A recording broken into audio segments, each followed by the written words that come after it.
October 24, 1929. Wall Street, New York City. The sound was deafening. Not the roar of celebration, but something far more sinister. The collective gasp of a nation realizing it had been dancing on the edge of a cliff. Ticker tape spilled onto marble floors like confetti at a funeral.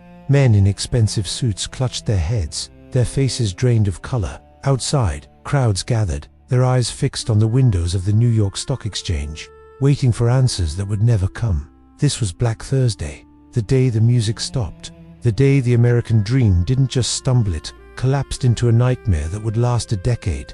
But to understand how America fell so far, we need to go back to when everything seemed possible, when the future was bright, and when people genuinely believed that prosperity would last forever. The Roaring Twenties had been intoxicating. After the devastation of World War I, America emerged as a global powerhouse. Innovation exploded. Henry Ford's assembly lines revolutionized manufacturing. Radios brought entertainment into living rooms. Movies captivated millions. Jazz filled the air with possibility. Women cut their hair short, wore shorter dresses, and demanded the right to vote and won it. The stock market became the symbol of this new America. It wasn't just for the wealthy anymore. Ordinary people, teachers, factory workers, shopkeepers began investing their savings, convinced that stocks only went up. Banks offered loans to buy more stocks. Why not? Everyone was getting rich. Your neighbor bought stocks and made money. Your barber bought stocks and made money. Even shoeshine boys were giving stock tips. But beneath the glitter, cracks were forming. Farmers had been struggling for years. After feeding the world during the war, they found themselves with surplus crops and plummeting prices. Rural banks began failing. Meanwhile, the wealth gap widened dramatically. The richest 1% of Americans owned nearly 40% of the nation's wealth. Factory workers' wages hadn't kept pace with productivity. People were buying on credit refrigerators, radios, cars, convinced that tomorrow would be better than today. The stock market had become detached from reality. Companies were valued at prices that made no economic sense. It was a bubble, inflated by speculation, greed, and the dangerous belief that nothing could go wrong. Then came the pins. On October 24, 1929, panic selling began. Investors who had borrowed money to buy stocks suddenly needed to pay back their loans, but as stock prices fell, they had to sell more stocks, which pushed prices down further. It was a death spiral. By the end of the day, 12 million shares had been traded, a record. Wealthy bankers tried to stabilize the market by buying stocks, and for a moment, it seemed to work, but it was only a temporary reprieve. Before we continue with what happened next, if you're finding this story as gripping as it truly was, please hit that like button. Drop a comment below with your thoughts, and subscribe to the channel so you never miss these incredible historical deep dives. Your support helps us keep bringing these stories to life. October 29, 1929, Black Tuesday, the worst had arrived. Panic consumed Wall Street like wildfire. 16 million shares were traded in a single day, a record that would stand for decades. Fortunes evaporated in hours. Men who had been millionaires at breakfast were penniless by lunch. The ticker tape couldn't keep up with the selling, leaving investors in agonizing uncertainty about how much they had lost. By mid-November, the stock market had lost nearly half its value. $30 billion, the equivalent of roughly $500 billion, today's, simply vanished. But this wasn't just numbers on paper. This was life savings, retirements, college funds, dreams. The psychological impact was immediate and devastating. There's a famous, though possibly apocryphal, story of a hotel clerk asking a guest if he wanted the room for sleeping or jumping. Suicide rates did increase, though not as dramatically as legend suggests. What's undeniable is the profound sense of betrayal. Americans had believed in the system, had trusted the experts who said prosperity was permanent. Now, that trust lay shattered on the trading room floor. Banks began failing at an alarming rate. Between 1930 and 1933, over 9,000 banks would collapse. When a bank failed, depositors lost everything. There was no FDIC insurance then. People who had been prudent, who had saved their money responsibly, watched helplessly as their life's work disappeared. The contagion spread quickly. As banks failed, businesses couldn't get loans. Without loans, they couldn't expand or even maintain operations. They laid off workers. Those unemployed workers stopped buying goods. That meant other businesses suffered and laid off more workers. The economy spiraled downward in a vicious cycle that seemed to have no bottom. By 1930, the crisis had moved from Wall Street to Main Street. Factories closed their doors. Construction ground to a halt. The unemployment rate climbed from 3% to 8%, then 15%. But statistics can't capture the human reality. Each percentage point represented hundreds of thousands of families thrust into uncertainty and fear. Men who had worked proudly for decades found themselves standing in breadlines. The shame was crushing. In a culture that equated manhood with providing for one's family, unemployment felt like personal failure, even though millions shared the same fate. Some men would leave home in the morning pretending to go to work, spending the day in the park rather than admit to their families they had lost their jobs. The impact on families was profound. Marriages were postponed. Birth rates plummeted. Hundreds of thousands of young people took to the rails, riding freight trains in search of work that didn't exist. They were called hobos, but they were really refugees from an economic catastrophe. President Herbert Hoover, who had taken office just months before the crash, seemed ill-equipped for the crisis. A successful businessman and humanitarian, Hoover believed in limited government intervention. He thought the economy would self-correct, that private charity and local assistance would be sufficient. He was wrong. As 1930 turned to 1931, it became clear this wasn't a normal recession. This was something America had never experienced before. The optimism that had defined the 1920s had curdled into desperation.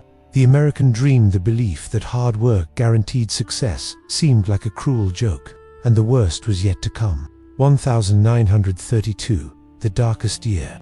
Unemployment had reached 25%. 1 in 4 American workers had no job. But even that staggering number doesn't tell the full story. Millions more were underemployed, working part-time, taking jobs far beneath their skills, earning wages that couldn't support their families. In some cities, the unemployment rate exceeded 40%. The landscape of America had changed. Shantytowns sprouted on the outskirts of every major city, makeshift communities of cardboard, scrap metal, and tar paper. They were called Hoovervilles, a bitter tribute to the president who seemed unable to stop the suffering. Families lived in these desperate settlements, trying to maintain dignity in conditions that would have been unimaginable just 3 years earlier. In New York's Central Park, people lived in caves and crude shelters. In St. Louis, a Hooverville housed over 1,000 people. These weren't just homeless drifters, these were families. Former accountants lived next to former factory workers. People who had once owned homes now slept under newspapers, which were cynically called Hoover blankets. The hunger was real and widespread. Bread lines stretched for blocks. Soup kitchens, run by charities and religious organizations, became lifelines for millions. Men would wait for hours in the cold for a bowl of watery soup and a piece of bread. The shame never quite faded, but eventually, hunger overcame pride. In rural areas, the situation was equally desperate. Farmers who had struggled through the 1920s now faced complete ruin. Crop prices had fallen so low that it cost more to harvest and transport food than farmers could sell it for. In a cruel irony, farmers were destroying crops and killing livestock they couldn't afford to bring to market, while city dwellers went hungry. The Dust Bowl compounded the agricultural crisis. Years of over-farming and drought turned the Great Plains into a wasteland. Massive dust storms, some carrying dirt as far as the East Coast, destroyed crops and made farming impossible. Families loaded their belongings onto trucks and headed west to California, hoping for work picking fruit. John Steinbeck would later immortalize their journey in The Grapes of Wrath. Children bore silent witness to their parents' struggles. Schools closed for lack of funding. Those that remained open often had teachers who hadn't been paid in months but kept showing up anyway. Children came to school hungry, their clothes threadbare, their shoes stuffed with cardboard to cover the holes. Some communities couldn't afford to heat school buildings in winter. Malnutrition became epidemic. In coal mining regions of Appalachia, teachers reported children too weak from hunger to learn. In New York City, cases of starvation were documented. The nation that had seemed so wealthy just a few years ago was watching its children suffer. Families adapted in heartbreaking ways. Meals became smaller and less frequent. Meat became a rare luxury. People learned to make water soup, hot water with ketchup stirred in for flavor. Recipe books featured creative uses for leftovers and cheap ingredients. Nothing was wasted. The social fabric began to fray. Crime rates increased as desperate people did desperate things. Bank robberies became almost commonplace, though the most famous bank robbers, like John Dillinger and Bonnie and Clyde, achieved a kind of folk hero status as they stuck it to the institutions that had failed ordinary Americans. But for every famous outlaw, there were countless ordinary people who stole food to feed their families, who broke windows to get arrested just so they could sleep in a warm jail cell and receive a meal. The line between survival and criminality blurred. Labor unrest exploded. Workers, with nothing left to lose, struck and protested. In 1932, the Bonus Army, thousands of World War I veterans, marched on Washington demanding early payment of bonuses they had been promised. They set up camp in the Capitol. President Hoover, in one of his administration's darkest moments, ordered the army to clear them out. Soldiers led by Douglas MacArthur, with tanks and tear gas, drove out veterans who had served their country. The images shocked the nation. Yet amid the darkness, humanity persevered. Communities came together in ways that were both inspiring and heartbreaking. Neighbors shared what little they had. Families took in relatives who had lost their homes. Churches and charitable organizations worked tirelessly. Though they were overwhelmed by need that far exceeded their resources, people found entertainment in the few cheap pleasures available. Radio became a lifeline free once you had the receiver. Families gathered around to listen to music, comedies, and dramas that offered temporary escape from their troubles. Movies, which cost only a nickel or dime, provided a few hours in a fantasy world where problems were solved and happy endings were guaranteed. Libraries saw increased attendance as people sought free entertainment and education. Some used the time for self-improvement, learning new skills in hope of better opportunities when the economy recovered. Others simply needed a warm, dry place to spend the day. The political landscape shifted dramatically. The election of 1932 became a referendum on Hoover's handling of the crisis. His opponent, Franklin Delano Roosevelt, the governor of New York, campaigned on a promise of a New Deal for the American people. He didn't have all the answers, but he projected confidence and empathy that stood in stark contrast to Hoover's seeming aloofness. Roosevelt won in a landslide, carrying all but 6 states. Americans were ready for any change. The old order had failed. People were willing to try something new, even if it meant expanding government power in ways that would have been unthinkable just a few years earlier. As Roosevelt prepared to take office in March 1933, the nation stood at a crossroads. The banking system was on the verge of complete collapse. Unemployment showed no signs of improving. International trade had virtually ceased. Governments around the world were falling. Fascism was rising in Europe as desperate people turned to strongmen who promised simple solutions. Could democracy survive the Depression? That was the real question facing America as Roosevelt took the oath of office. The American dream hadn't just faded, it seemed to be dying. Trust in institutions was shattered.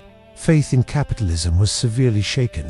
The very idea that had made America unique, that anyone willing to work hard could succeed, had been revealed as a lie, or so it seemed to millions of desperate Americans. The country needed more than economic recovery. It needed restoration of hope. It needed to believe again that tomorrow could be better than today. Roosevelt would have to do more than fix the economy. He would have to save the American spirit itself. But first, he would have to act fast. The nation couldn't endure much more. March 4, 1933, Inauguration Day. The weather matched the nation's mood, cold and grey. But as Franklin Delano Roosevelt gripped the podium, his voice rang out with unexpected strength. "The only thing we have to fear is fear itself," he declared. It was a bold statement for a nation that had every reason to be afraid. Roosevelt was different from Hoover in almost every way. Where Hoover had been stiff and formal, Roosevelt was warm and personable. Where Hoover had seemed paralyzed by ideology, Roosevelt was willing to experiment. "Take a method and try it," he would say. "If it fails, admit it frankly and try another. But above all, try something." The first 100 days were a whirlwind. On his first day in office, Roosevelt declared a bank holiday, closing all banks temporarily to stop the panic. It was a gamble. Banks had been failing because people were withdrawing their money in fear. By closing them all, Roosevelt bought time to stabilize the system. He went on the radio, the first of his fireside chats, and explained in simple terms what was happening and why. His calm, confident voice reassured millions. When the banks reopened, something remarkable happened. People started depositing money again. Roosevelt had restored trust through transparency and leadership. It was the first victory in a long war. The New Deal programs came rapidly, an alphabet soup of agencies and initiatives. The CCC Civilian Conservation Corps put young men to work planting trees and building parks. The WPA Works Progress Administration employed millions to build roads, bridges, schools, and public buildings that still stand today. The TVA Tennessee Valley Authority brought electricity to rural areas for the first time. These weren't handouts, they were jobs. Roosevelt understood that people wanted to work, wanted to contribute, wanted to maintain their dignity. The projects gave them that opportunity while rebuilding the nation's infrastructure. The Social Security Act of 1935 fundamentally changed America's social contract. For the first time, the federal government created a safety net for the elderly and unemployed. It was controversial. Critics called it socialism, but it provided security that millions desperately needed. It acknowledged that some risks were too large for individuals to bear alone. Labor laws were transformed. The Wagner Act guaranteed workers' right to organize and bargain collectively. Minimum wages were established. Child labor was restricted. The 8-hour workday became standard. These changes shifted power from corporations to workers in ways that are still felt today. Not all of Roosevelt's initiatives worked. The National Recovery Administration was eventually ruled unconstitutional. Some programs were poorly designed or became mired in bureaucracy. Roosevelt made mistakes, and he admitted them. But the overall trajectory was clear. The federal government was taking responsibility for the welfare of its citizens in unprecedented ways. The human impact of these programs was profound. A young man in the CCC could earn $30 a month, 25 of which went home to his family. He received 3 meals a day, clean clothes, and medical care. For families on the edge of starvation, that $25 meant the difference between keeping their home and losing everything. An artist employed by the Federal Arts Project could continue creating work instead of abandoning their craft for any job they could find. Writers documented American life. Painters created murals in post offices and schools. Photographers like Dorothea Lange captured images of the Depression that still move us today. The government affirmed that art had value, that culture mattered even in hard times. A farmer receiving help from the Agricultural Adjustment Administration could finally make enough to keep his land. Rural electrification transformed farming from backbreaking labor to something more manageable. For the first time, farm families could have the same conveniences as city dwellers. But recovery was slow and uneven. Unemployment remained high throughout the 1930s. The economy would show signs of improvement, then slip back into recession. In 1937, Roosevelt, worried about the deficit, cut back on government spending and the economy immediately crashed again. He learned that the patient still needed medicine. The Depression's psychological scars ran deep. People who lived through it would carry certain habits for life: saving everything, wasting nothing, distrusting banks, fearing debt. An entire generation learned that security was fragile and could disappear overnight. Regional differences were stark. The South remained desperately poor. African Americans faced both economic devastation and continuing discrimination. Many New Deal programs excluded them or provided inferior benefits. The Depression revealed fault lines in American society that would take decades more to address. Internationally, the Depression had catastrophic consequences. Economic devastation contributed to the rise of fascism in Europe. In Germany, hyperinflation and unemployment helped bring Hitler to power. In Japan, economic crisis fueled militarism. The global economic system had collapsed, and nationalist authoritarian movements promised simple solutions to complex problems. By the late 1930s, war in Europe seemed increasingly likely. The Depression had shown how interconnected the world's economies were and how quickly things could unravel. When World War II began in 1939, it would ultimately prove to be what finally ended the Depression in America.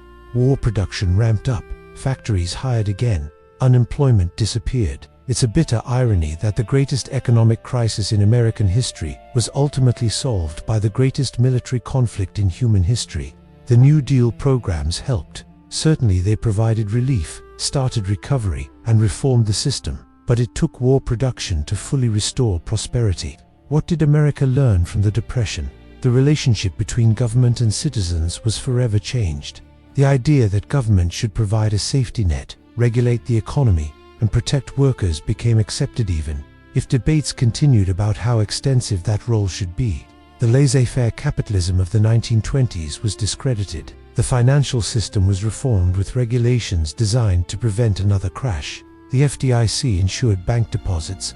The SEC regulated securities markets. Glass-Steagall separated commercial and investment banking.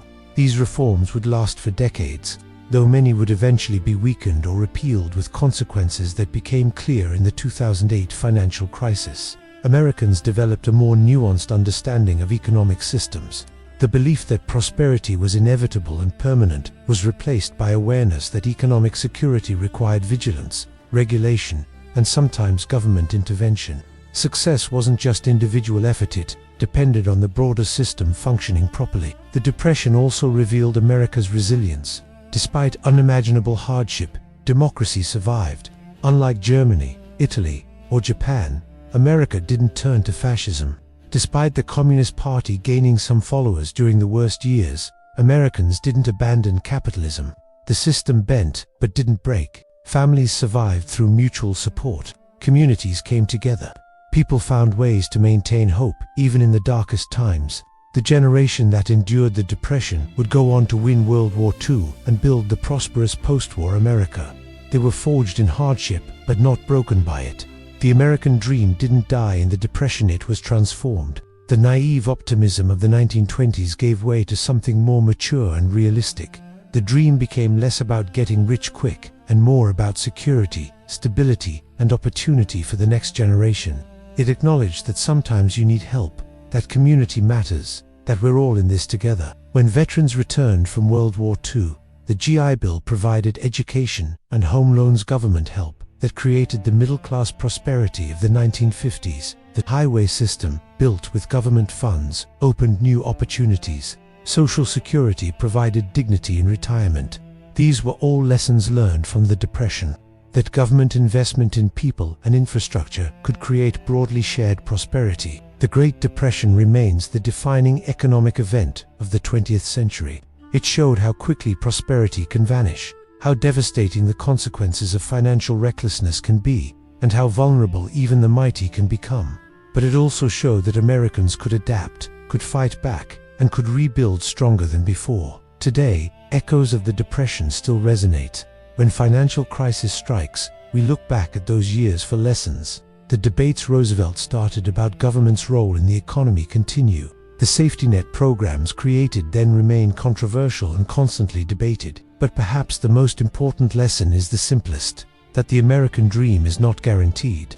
It requires maintenance, protection, and sometimes reinvention. It requires believing not just in individual success but in collective responsibility.